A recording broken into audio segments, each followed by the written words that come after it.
नमस्कार, तुम्हा सगळ्यांचं स्वागत आहे ऋतम मराठी पॉडकास्टमध्ये.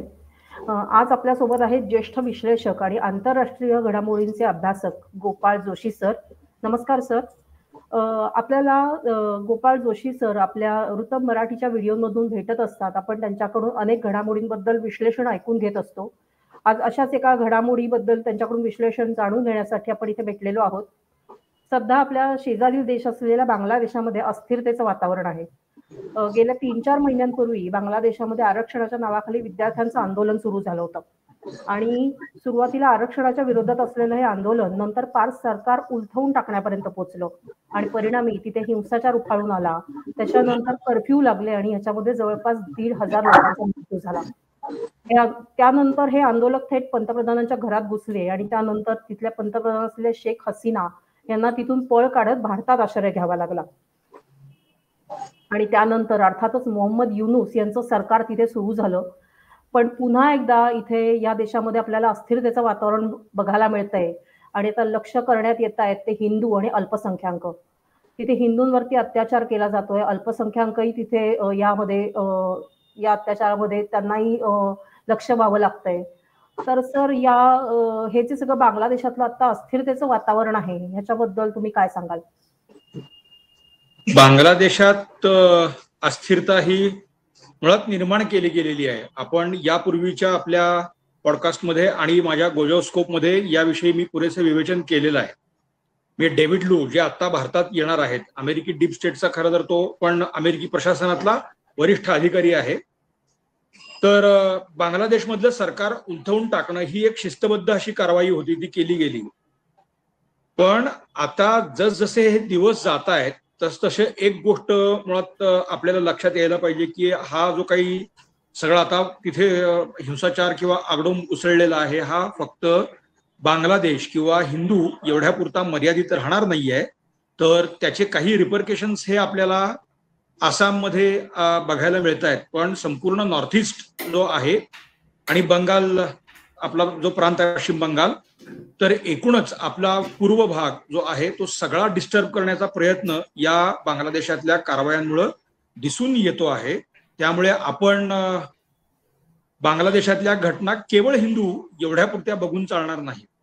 म्हणजे तिथे हिंदूंवर होणारे अत्याचार जे आहेत ते निंदनीय आहेत आणि इस्कॉनचे ज्या एका प्रमुखांना तिथे म्हणजे पकडलेलं आहे, काही त्यांचं नाव विसरलो, दास, तर त्यांची सुटका झाली पाहिजे, सगळं खरं आहे. पण टार्गेट केवळ बांगलादेश नाही तर पूर्व म्हणजे भारत जो आहे तर हा सगळा भागच पूर्ण डिस्टर्ब करणं आणि भारताच्या आर्थिक घोडदौडीला रोखथाम लावणं असा हा सगळा व्यापक कटाचा बांगलादेश हा एक छोटासा भाग आपल्याला दिसतो आहे. सर, आणखी एक प्रश्न असा आहे की यामागे मग नक्की कोणाचा हात आहे? म्हणजे अमेरिका आणि चीन यांचा याच्या मागे हात आहे असं सांगितलं जात आहे, पण तुम्ही काय सांगाल? अमेरिका आणि चीन या दोनही देशांचे या प्रदेशामध्ये, म्हणजे बांगलादेश असं आपण फक्त भौगोलिक स्थान बघूया नको, बांगलादेश ज्या भागात आहे तो जो सगळा टापू आपण जर डोळ्यासमोर आणला, बे ऑफ बेंगॉल म्हणजे बंगालचा उपसागराचा आणि म्यानमारला लागून असलेला हा अतिशय महत्वाचा असा प्रदेश आहे. त्यामुळे या प्रदेशामध्ये अमेरिका आणि चीन या दोनही देशांचे हितसंबंध गुंतलेले आहेत, यात काही संशय नाही. म्यानमार म्हणजे बांगलादेशची सीमा म्यानमारला लागूनच आहे, जशी आपल्याला लागून आहे तशी त्यांना सुद्धा लागून आहे. तर या म्यानमारमध्ये दीर्घकाळ अमेरिकेने चीननी बऱ्यापैकी गुंतवणूक केलेली आहे आणि ती सर्व प्रकारची आहे. म्यानमारवरती आपलं प्रभाव राहिला पाहिजे यासाठी चीन वारंवार प्रयत्न करत आहे, परंतु गेल्या काही काळामध्ये चीनचा म्यानमारवरचा प्रभाव सुद्धा ओसरायला लागलेला आहे आणि तिथे अमेरिका शिस्तबद्ध आत घुसायचा प्रयत्न करते आहे, परंतु अमेरिकेला इथे यश आलेलं नाही. आता बांगलादेश डिस्टर्ब करण्यामधला एक सगळ्यात महत्वाचा भाग आपण लक्षात घेतला पाहिजे की म्यानमारमध्ये लष्करी काय राजवट तिथे आहे. त्यामुळे तिथला राजकारणाचा पोतही पूर्णपणे वेगळा आहे. बांगलादेशमध्ये शेख हसीना, आता हसीना यांची जी राजवट बांगलादेशमध्ये होती जवळजवळ 15 वर्ष, आणि 15 वर्ष हा काही छोटा कालखंड होत नाही. शेख हसीना या भारतवादी किंवा थोडक्यात आपण असं म्हणूया की भारताच्या भूमिकांशी अलाइन अशा भूमिका घेणाऱ्या नेत्या म्हणून त्यांच्याकडे बघितलं जातं. आणि over the period of time, या गेल्या 15 वर्षामध्ये त्यांचं एक यश हे आपण आधी लक्षात घेतलं पाहिजे. म्हणजे या 15 वर्षामध्ये आधी मनमोहन सिंग यांचं सरकार होतं, नंतर मोदी यांचं सरकार आलं. म्हणजे सरकार बदलली, परंतु त्यांच्या बांगलादेशच्या आणि हसीनाबादी त्यांच्या भूमिकांमध्ये बदल झाला नाही. ज्या वेळेला मनमोहन सिंग सरकार सत्तेत होतं त्यावेळेला शेख हसीना या भारताबरोबरच्या काही फार रिचिंग करार करण्याचा प्रयत्न करत होत्या, पण त्यावेळेला पश्चिम बंगालच्या मुख्यमंत्री ममता बॅनर्जी यांनी खोडा घातला आणि त्यातला एक महत्वाचा करार जो होता तो तिस्ता पाणी वाटप करार. आता मी हे थोडं उल्लेख यासाठी करतोय की असे या संबंधांमध्ये काही चढ उतार जरी आले तरी शेख हसीना यांनी भारताबाबतची भूमिका नेहमी सौम्य ठेवलेली होती. बांगलादेशामधून भारतामध्ये ज्या काही मूलतत्ववादी कारवाया होतात तर त्या कारवाया रोखण्यासाठी सुद्धा, आणि आपल्याला पश्चिम बंगाल हा टापू डोळ्यासमोर यावेळेला येतो असं नाही, त्रिपुरा असेल, आसाम असेल, मिझोराम असेल, तर हे सुद्धा बांगलादेशला लागून असलेले आपली राज्य आहेत. तर या राज्यांमध्ये विशेषतः घुसखोरी आणि हिंसाचार. तर बांगलादेशचा हा जो आपण बघतोय, अमेरिका आणि चीन या दोन्ही देशांचे इथे संबंध गुंतलेले आहेत. आणि हा फक्त बांगलादेश असा प्रश्न नाहीये, म्यानमार हा सुद्धा टापू, हा जो म्हणजे देश आहे, आणि हा संपूर्ण टापू जो आहे तर हा टापूच अमेरिका आणि चीनला आपल्या अंकित करायचा आहे. म्यानमारमध्ये चीननी मोठ्या प्रमाणावरती आणि दीर्घकाळ गुंतवणूक केलेली आहे. म्यानमारमधलं आधीचं जे नेविन यांचं जे सरकार आधीचं जे होतं लष्करी राजवट, तर तिचा चीनी राज्यकर्त्यांशी अतिशय घनिष्ठ संबंध राहिलेला आहे. परंतु गेल्या 10 ते 12 वर्षामध्ये चीनची म्यानमारमधली जी काही पकड आहे ती ढिली झालेली आहे. आणि तिथे भारताने आपल्याला सांगितलं पाहिजे, मोदी सरकारचं एक यश जे आहे तर आग्नेय आशियातले जे देश आहेत अगदी म्यानमारसह, तर या सर्व देशांबरोबर मोदींनी अतिशय उत्तम असं सहकार्याचं आणि मित्रत्वाचं नातं केलेलं आहे. म्हणजे रामायण सर्किट सारखा भाग असेल, बुद्धिस्ट सर्किट सारखा भाग असेल, हे सगळे त्याचे प्रयत्न आहेत. आणि चीनच्या आग्नेय आशियातल्या प्रभावाला मोदी सरकारने छेद भरभक्कमपणे दिलेला आहे. आणि ही गोष्ट अमेरिका किंवा चीन या दोनही देशांना मुळात मानवणारी नाही. बांगलादेश असा फक्त सुट्टा टापू आपण यासाठी बघायला नको की बे ऑफ बेंगॉल म्हणजे बंगालचा उपसागर आणि अर्थात आग्नेय आशियाच्या पलीकडे असलेला प्रशांत महासागर, या दोन्ही टापूंवरती चीन आणि अर्थात अमेरिकेला आपला वरचष्मा ठेवायचा आहे. आणि त्याचं कारण म्हणजे सामरिक जसं आहे तसं व्यापारी सुद्धा आहे. आणि भारत हा या दोन्हीमध्ये सगळ्यात मोठा अडसर आहे. मग भारताला डिस्टर्ब करायचं असेल तर पाकिस्तान, आपण बघितलं पाकिस्तानात दीर्घकाळ अस्थिरता आपण अनुभवतो आहोत, पण तुलनेत बांगलादेश अतिशय शांत आणि स्ट्रॉंग होता. शेख हसीना यांचं सरकार डिस्टर्ब करणं आणि ते केल्यानंतर मोहम्मद युनूस हे अमेरिकी डीप स्टेटचं जे काही एक बाहुलं आहे ते तिथे बसलेलं आहे. आपण एक भाग लक्षात घेतला पाहिजे, म्हणजे या सगळ्या याच्यामध्ये बांगलादेशमधलं लष्कर हा सुद्धा एक खरं तर राजकीय पक्षच हा बांगलादेशात राहिलेला आहे. शेख हसीना यांच्या पलायनानंतर म्हणजे त्यांना देश सोडून जावा लागल्यानंतर बांगलादेशात हिंसाचार उसळला हे खरं आहे. मग बांगलादेशचं लष्कर हा हिंसाचार रोखू शकत नव्हतं का? बांगलादेशच्या लष्कराकडे ती कॅपॅबिलिटी पूर्णपणे आहे, हे आपण मुळात लक्षात घेतलं पाहिजे. बरं, देशातला हिंसाचार हा एका टप्प्यानंतर हाताबाहेर जातोय असं वाटलं तर भारतीय लष्कराची किंवा पॅरामिलिटरीची मदत बांगलादेशचं लष्कर मागू शकतही होतं, पण अशी सुद्धा कुठली कारवाई आपल्याला झालेली दिसत नाही. तर मी जे मगाशी म्हटलं की बांगलादेश हा एक नुसता आपल्याला दाखवायचा भाग आहे, हिमनगाचं टोक. मुळात त्यांना भारत डिस्टर्ब करायचा आहे आणि गेला दीर्घकाळ ईशान्य भारत हा भारतीय मुख्य भूमीपासून तोडायचा. म्हणजे असं जरा म्हणणं अवघड आहे, कारण अरुणाचल असेल, नागालँड असेल किंवा त्रिपुरा असेल, हे सुद्धा मुख्य भूमीच भारताची म्हणायला हरकत नाही किंवा तशी ती आहे. पण भारताचा हा पूर्वांचलाचा भाग भारतापासून तोडायचा डाव हा दीर्घकाळ चालू राहिलेला आहे. आणि आता हाच प्रयत्न बांगलादेशमधल्या हिंसाचारानंतर आता दिसून येतो आहे. आपण असं म्हणू शकतो का की मोहम्मद युनूस हे कट्टरतावादी विचारसरणीचे आहेत, सो ते आणि लष्कर या दोघांकडून प्रयत्नपूर्वक या बांगलादेशात सध्या जे काही हिंदूंना किंवा अल्पसंख्याकांना लक्ष्य केलं जात आहे त्याच्याबद्दल कुठलीही कारवाई केली जात नाहीये किंवा त्याच्या विरोधात काही पाऊल उचललं जात नाहीये. बांगलादेशचं काय म्हणजे लष्कर कट्टरतावादी आहे असं नाही आहे किंवा मोहम्मद युनूस हे काही कट्टरतावादी आहेत असं नाही आहे. म्हणजे ह्या दोन्ही वेगळ्या गोष्टी आहेत. मोहम्मद युनूस हे अमेरिकी डीप स्टेटचं हे खरं बाहुलं आहे.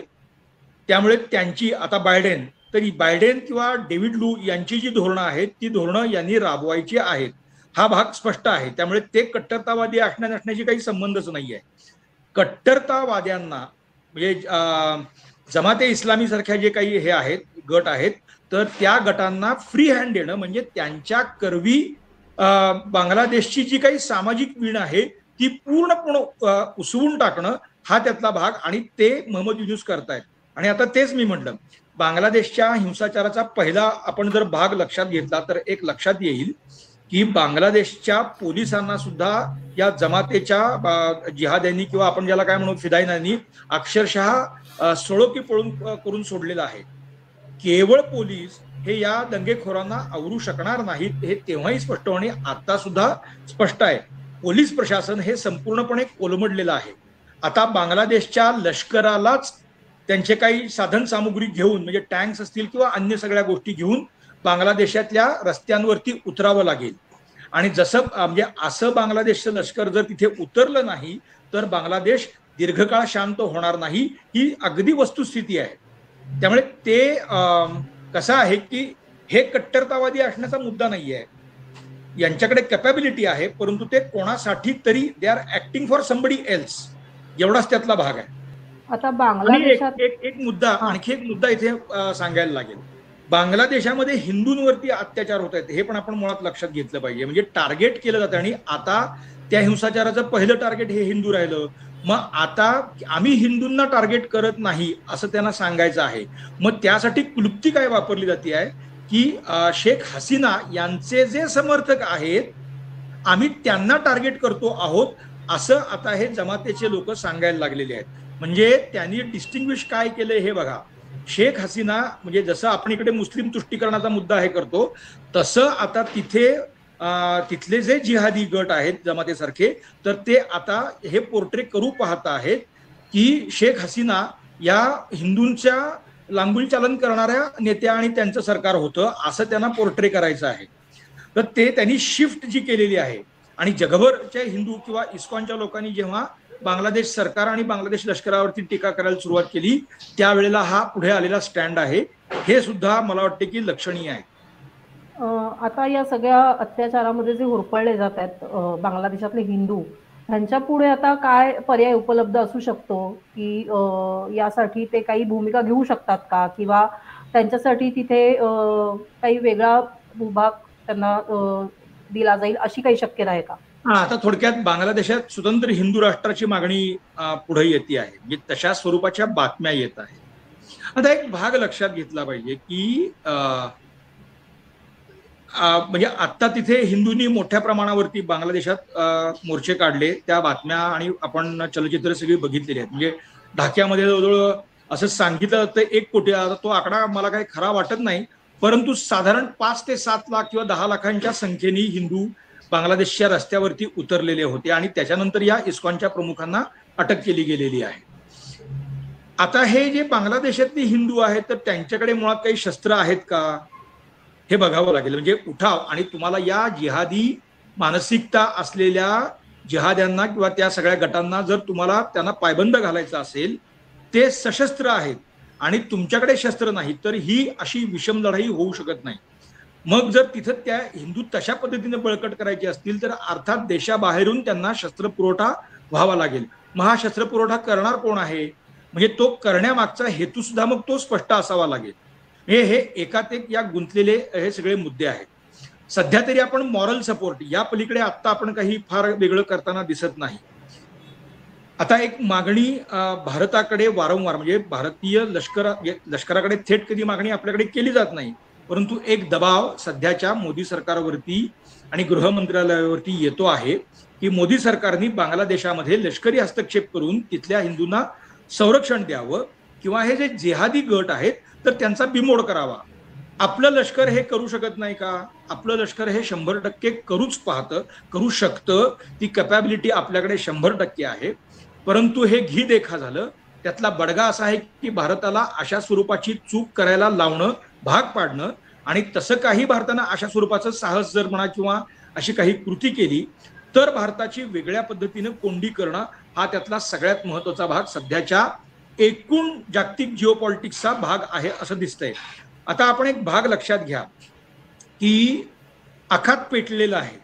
म्हणजे तिथली कुठलीही संघर्ष तिथले जे आहेत ते आता थांबण्याचं नाव घेत नाहीत. आपण बघाल तर लेबनॉन, सिरिया किंवा लेबनॉन असेल किंवा गाझापट्टी असेल, इथे हा संघर्ष होता. मग थोडंसं इराणमध्ये गेलं. सिरिया या सगळ्यामध्ये कुठेही आपल्याला दिसणार नाही, पण सिरियामध्ये अचानक संघर्ष पेटलेला आहे आणि सिरियाचे अध्यक्ष बसर अल असद हे आता रशियाला पळून गेले असं सांगितलं जात आहे. म्हणजे एकीकडे हा संपूर्ण आशियाचा, पश्चिम आशिया हा पेटलेला आहे आणि त्या तुलनेत आपला आग्नेय आशिया किंवा भारतीय उपखंडाचा जो भाग आहे तर हा तुलनेने म्हणजे इथे अशांतता, खदखद किंवा हे असे तणाव असले तरी सुद्धा अशा सशस्त्र संघर्षाकडे हा सगळा प्रदेश गेलेला दिसणार नाही. बांगलादेशमध्ये काही हिंसाचार होतो आहे किंवा पाकिस्तानमध्ये काही हिंसाचार आहे, पण ते टापू छोटे आहेत. बांगलादेशमधला हिंसाचार, पण बांगलादेशच्या एका बाजूला समुद्र आहे आणि काय की बाकी 3 बाजूला 2 देश आहेत आणि त्या दोनही देशांमध्ये आता म्यानमारमध्ये संघर्ष मोठ्या प्रमाणावर सुरू आहेच, यात वाद नाही. तुलनेत भारत म्हणजे बांगलादेशची सीमा लागून जे सगळे प्रदेश आहेत तुलनेने हे सगळे प्रदेश शांत आहेत. अशीच आपण जर पाकिस्तानमध्ये गेलो तर पाकिस्तानच्या खैबर पख्तूनख्वा प्रांतामध्ये असेल किंवा बलुचिस्तानमध्ये, पण ते स्पोरॅडिक इन्सिडेन्सेस आहेत. तर हे संपूर्ण आशियाचा हा टापूच मुळात संघर्षात ओढला जावा म्हणून अमेरिकी डीप स्टेट हे प्रयत्न करत आहे. त्यामुळे आता जर आपण अशा स्वरूपाच्या काही कारवाया करायला गेलो तर अर्थात चीनकडून त्याच्या संदर्भातला काही एक हे येऊ शकतो आणि मग संपूर्ण आशिया हा संघर्षात ओढला जाईल. आणि ते होत असताना एकीकडे रशिया, दुसरीकडे चीन आणि तिसरीकडे भारत या तीनही देशांच्या म्हणजे मनसुब्यांना सुरुंग लावता येईल असं मुळात काहीतरी एक डिझाईन या सगळ्या संघर्षामागे दिसून येत आहे. मग आता या सगळ्या पार्श्वभूमीवरती भारताकडे कुठला पर्याय उपलब्ध आहे असं तुम्हाला वाटतंय? आता एक बांगलादेशमधल्या हिंदूंच्या वरती अन्याय, अत्याचार होत आहेत. तिथे त्या अतिशय अनन्वित म्हणा असा आपण म्हणूया अशा स्वरूपाच्या अत्याचाराला तिथल्या हिंदूंना सामोरं जावं लागतं आहे, हे सत्य आहे. पण एक भाग लक्षात आपण घेतला पाहिजे की आता सुद्धा आपण डोकं फिरवून काहीतरी तलवारी काढा असं आपण आता करणं योग्य नाही. दीर्घकालीन हित जर आपण आपलं लक्षात घेतलं तर अशा स्वरूपाच्या कारवाया करणं हे अजिबात योग्य नाही. आणि अर्थात केंद्रातल्या सरकारला त्याचं संपूर्ण भान असल्यामुळे म्हणजे अजित डोवालांसारखा एक अतिशय काय निष्णात असा राष्ट्रीय सुरक्षा सल्लागार या सगळ्या कारवाया म्हणजे तिथे बांगलादेशात काय केलं पाहिजे, काय करायला हवंय आणि त्याचं जे लोण आहे, खरं तर आता टार्गेट जे आहे मिझोराममध्ये येणाऱ्या बातम्या ह्या डिस्टर्बिंग आहेत. मणिपूरमध्ये पुन्हा एकदा हिंसाचार पेटवण्याचे प्रयत्न सुरू झालेले आहेत. म्हणजे एकूण हा सगळा जो भाग आहे तर हा कुठल्याही पद्धतीनं सतत धगधगता किंवा होरपळला राहिला पाहिजे असा प्रयत्न आपले विरोधक करत आहेत. तर बांगलादेश हा काही आपला सध्या तरी आपल्या देशाचा भाग नाही, पण आपल्या देशातली म्हणून जी राज्य आहेत, मणिपूर असेल, मिझोराम असेल, त्रिपुरा असेल किंवा नागालँड असेल, हा सगळा आपला सीमावर्ती भाग हा शांत ठेवणं, तिथे घुसखोर म्हणा किंवा जे आतंकवादी, मूलतत्ववादी अशा ज्या संघटना किंवा ते जे गट आहेत तर त्यांना तिथे कोणत्याही पद्धतीनं कुठल्याही कारवाया करू न देणं आणि आपलं आर्थिक हित साधणं हा आपला म्हणजे प्रायोरिटी, एरिया ऑफ प्रायोरिटी असला पाहिजे. आणि तो या सरकारने आहे हे वारंवार स्पष्ट केलेलं आहे. त्यामुळे सध्या तरी बांगलादेशबाबत बांगलादेशातल्या नेत्यांवरती दबाव कशा पद्धतीनं आणता येईल याचा प्रयत्न आता केला जातो आहे, तोच पुढच्या काळात करावा लागेल. याच्यामध्ये एक आपण भाग मुळात लक्षात घेतला पाहिजे. म्हणजे आता बांगलादेशमध्ये आता हा हिंसाचार सुरू आहे आणि एक मध्यंतरी आपल्याकडे अशी बातमी आपण बघितलेली आहे. म्हणजे मागणी अशी झाली की चिकन नेक तोडायचा प्रयत्न होता. मग तो जो चिकन नेकचा आपल्या चिकन नेकला लागून असलेला भाग जो आहे बांगलादेशचा, तर तो रंगपूर जिल्हा आणि उत्तरेचा सगळा परिसर आहे. तर त्या भागामध्ये हिंदूंना स्थलांतरित करावं आणि तो भाग वेगळा करावा अशी एक सूचना मध्यंतरी आलेली होती. तर हे सगळं आचरटपणाचं आहे. याचं मी तुम्हाला कारण सांगतो की बांगलादेशमध्ये काही हिंसाचार आज होतो असं नाहीये. बांगलादेशची स्थापनाच मुळात हिंसाचारातून झाली, हे आपण लक्षात घेतलं पाहिजे. त्यानंतर शेख मुजीबुर रहमान आले, त्यांची सुद्धा बांगलादेशात हत्या झाली, म्हणजे आणि नंतर BNP सत्तेवर आली आणि दीर्घकाळ तिथे हा हिंसाचार सुरूच राहिलेला आहे. तर या सगळ्या कालखंडामध्ये म्हणजे ढाका असेल किंवा आपल्या पश्चिम बंगालच्या प्रदेशाला लागून ज्या प्रमाणात हिंदू म्हणजे ते देशभर विखुरलेले किंवा देशभर त्यांची वस्ती होती, पण over the period of time हळूहळू त्रिपुराच्या बाजूला चितगाव हिल्स याला म्हणतात किंवा चितगाव टेकड्यांचा जो परिसर आहे, तर तिकडे फार टॅक्टफुली हिंदूंना स्थलांतरित केलं गेलं आणि हिंदू बहुसंख्येने तिकडे स्थलांतरितही झाले. मग आता हिंदू बहुल भाग बांगलादेशातला कुठला असेल तर तो एक ढाका आहे आणि दुसरा चितगाव हिल ट्रॅक्स आहे. आता ढाका ही राजधानी होती, त्यामुळे तिथे काही होणं, तर तिथे काही मोठ्या प्रमाणावरती हिंसाचार किंवा हे असं फार आपल्याला झालेलं आहे, पण तेवढं नाही. मग या चितगाव हिल ट्रॅक्समध्ये हिंदू एकवटल्यानंतर तिथे काही शांतता राहिली किंवा ते सुखासमाधान राहिले असं चित्र आपल्याला कधी बघायला मिळालेलं आहे का? तर तसं नाही. तर हे पद्धतशीर एक काय आपण ज्याला म्हणतो ना की क्लिन्सिंग जो असतो, तर त्याचा सुद्धा भाग म्हणून या स्वरूपाच्या सूचना आणल्या जातात. आणि आता रंगपूरच्या परिसरामध्ये हिंदूंना स्थलांतरित करून तो भाग वेगळा करा वगैरे वगैरे, तर मग चिकन नेकही याच पद्धतीनं आपलं वेगळं केलं जाऊ शकतं. त्यामुळे अशा मागण्या जेव्हा येतात तेव्हा त्या मागण्या बघून चालत नाही, तर कशाच्या संदर्भात त्या आहेत हा भाग लक्षात घेतला की आपला तोटा त्यातून कुठे आहे हे स्पष्ट होऊ शकतं. म्हणून या स्वरूपाच्या मागण्या ज्या येत आहेत तर त्या मागण्यांना आपण कधी थारा देता कामा नये. म्हणजे देशात सुद्धा आपल्याकडे जर कोणी अशा स्वरूपाची मागणी करणार असेल तर आपण वेट अँड वॉच ठेवणं आवश्यक आहे. आणि बांगलादेशात स्वतंत्र हिंदू देश जन्माला येईल का, तर ते आता याचं उत्तर आपल्याला काही देता येणार नाही. ते होऊ शकेल कारण बांगलादेशच्या लष्कराची संख्याच मुळात 3 लाख वगैरे एवढीच आहे. बांगलादेशची एक्झिस्टिंग रचना लक्षात घेता तर ती सुद्धा त्यांना खूप वाटते.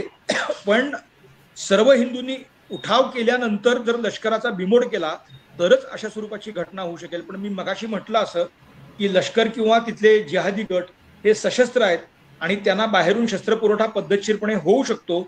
अशा पद्धतीने हिंदूंना तिथे शस्त्रपुरवठा करावा लागेल आणि ते करणं हे इतकं सोपं नाही. त्यामुळे सध्या तरी मागणी आणि दबाव या 2 गोष्टी आपण पाहण्याशिवाय आपल्याला पर्याय नाही. धन्यवाद सर. बांगलादेशामध्ये हिंदूंवर किंवा त्याचबरोबर अल्पसंख्याकांवरती जो काही अत्याचार होतोय, तर या 2 ओळींमागे जे काही सगळं दडलेलं आहे, यामागे अमेरिका आणि चायना कशा प्रकारे त्यांचा हेतू साध्य करून घेत आहेत हे सगळं तुम्ही आम्हाला सांगितलं. दर्शकांना आपण मागच्या वेळेला मला वाटते मी मंदारजी आणि आपल्याशी बोलणं झालं होतं त्यावेळेला एक भाग असा आहे, खरं तर उद्या किंवा परवा दिवशी आपण नुसता बांगलादेश असं नाही तर म्यानमारमध्ये आता नेमकं काय सुरू आहे तेही या निमित्ताने आपल्याला नीट लक्षात घ्यावं लागेल. आणि ते लक्षात घेतलं तर आपण म्हणजे काय केंद्र सरकार या सगळ्या गोष्टींकडे का बारकाईने आणि संयमाने बघतंय ते मुळात लक्षात येईल. एक यातला भाग असा आहे की भारताचे आर्थिक हितसंबंध जे आहेत हे हितसंबंध डिस्टर्ब करणं हा या सगळ्यामधला महत्वाचा भाग हा आत्ता राहिलेला आहे. पंतप्रधान आपले वारंवार सांगतायत की जगातली 3री आर्थिक महासत्ता म्हणून भारताला आपल्याला प्रस्थापित करायचं आहे. हा एक भाग. जेव्हा अशा स्वरूपाचे तुम्ही महासत्ता किंवा या ह्याच्यामध्ये असतात तेव्हा अर्थात ते तुम्ही फक्त आर्थिकदृष्ट्या संपन्न असता असं नाही, तर त्याचे बाकीचे काही गोष्टी अशा की तुमचा जगातला प्रभाव सुद्धा तेवढा वाढत असतो. त्यामुळे भारताला 3री महासत्ता आर्थिक महासत्ता होण्यापासून रोखण्याचं कारण काय, तर भारताचा प्रभाव मुळात मोडून काढणं हा या सगळ्यातला महत्वाचा भाग आहे. आणि बांगलादेश हा म्हणजे त्यातला एक छोटी कडी आहे. म्यानमार ही खरं तर त्यातली याहीपेक्षा मोठी आणि महत्वाची कडी आहे. त्यामुळे उद्या किंवा परवा जसं आपण ठरवू तसं पण एक तो म्यानमारमध्ये काय सुरू आहे हा सुद्धा विषय आपण नीट लक्षात घ्यायला पाहिजे असं मला वाटतं आहे. आणि त्यावेळेला आपण म्यानमारबद्दल जेव्हा तुम्ही आणखीन विस्तृतपणे सांगाल त्याच वेळेला आपला हा व्हिडिओ पाहणारे जे दर्शक आहेत त्यांनाही बांगलादेशातल्या या सगळ्या घडामोडींबद्दल अजून काही जाणून घ्यायचं असेल तर मी त्यांना सांगू इच्छिते की तुम्ही या व्हिडिओ खाली कमेंट करून तुमचे प्रश्न तुमच्या कमेंटमध्ये सांगितले तर सर गोपाळ जोशी सर नक्कीच तुमच्या प्रश्नांना उत्तरं देतील. धन्यवाद सर. आपण पुन्हा एकदा वृत्तम मराठीच्या पॉडकास्टमध्ये भेटूया परत. धन्यवाद.